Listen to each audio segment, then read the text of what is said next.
बिस्मिल्लाहिर्रहमानिर्रहीम बिस्मिल्लाहिर्रहमानिर्रहीम। मैं Mohammad Ibn Sheikh, teacher middle school नारबाबा।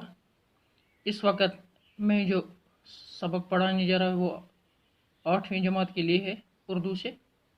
उस सबक का नाम है नोबल इनाम की कहानी। तो प्यारे बच्चों, अस्सलाम वालेकुम। उम्मीद है कि आप ठीक ठाक होंगे, सही सलामत होंगे।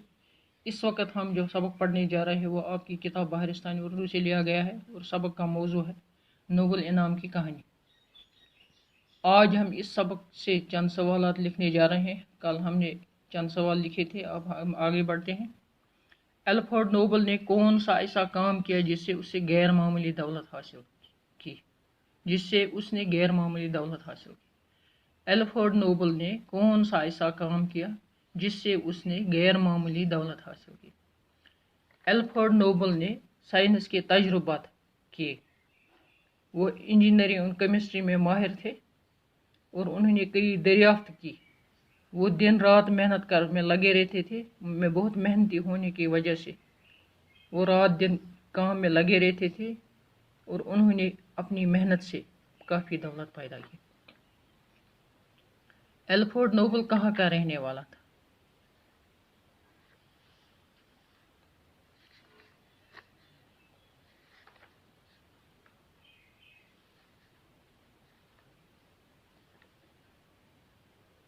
अल्फ्रेड नोबल स्वीडन की राजधानी स्टॉकहोम का रहने वाला था। अल्फ्रेड नोबल स्वीडन की राजधानी स्टॉकहोम का रहने वाला था।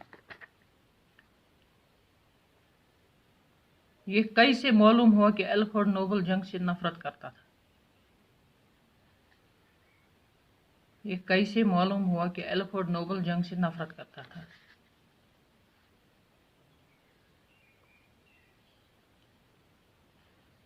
क्योंकि उन्होंने जब डायनामाइट का ईजाद किया तो इसका मतलब ये नहीं था कि उसे जंग में इस्तेमाल किया जाए और इंसानी बस्तियों को तबाह व बर्बाद किया जाए, बल्कि उनकी ईजाद का मकसद ये था कि पहाड़ों और चट्टानों को तोड़कर पत्थर मुहैया किए और कानों से दातें बरामद की जाए।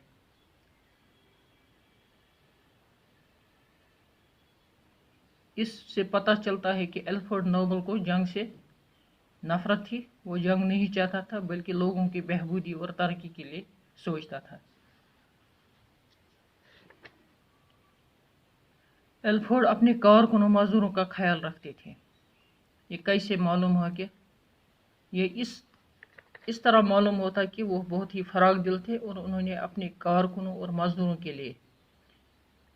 के रहने के लिए अच्छे हवादार मकान बनाए और अपने मुनाफा में इनको भी शरीक रखा। ये इसलिए मालूम हुआ कि अल्फ्रेड नोबल अपने कारकुनों और मजदूरों का ख्याल रखते थे, क्योंकि उन्होंने अपने कारकुनों और मजदूरों के लिए रहने के लिए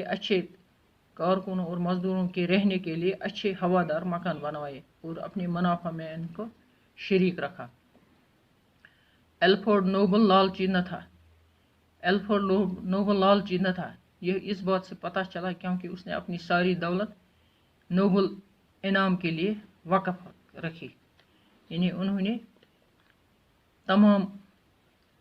उन्होंने अपनी आमदनी से हर साल वो इनाम देता था और वसीयत के मुताबिक दुनिया के बड़े साइंस अदीब माहिरीन और अमन के लिए काम करने को इनाम दिया जाता है। यानी उन्होंने अमन इनाम कायम किया और अपनी दौलत का ज़्यादातर हिस्सा इस पर खर्च किया, अमन कायम करने के लिए कायम किया और अपने नौकरों, चाकरों और कारकुनों के लिए सहूलियत के लिए इस अपनी आमदनी से रुपये खर्च किए। इससे पता चलता है कि वो लालची नहीं था। तो बच्चों, ये था आज का सबक। कल हम दूसरा सबक लेकर फिर हाजिर होंगे। तब तक के लिए खुदा हाफिज़। अस्सलाम वालेकुम व रहमतुल्लाह।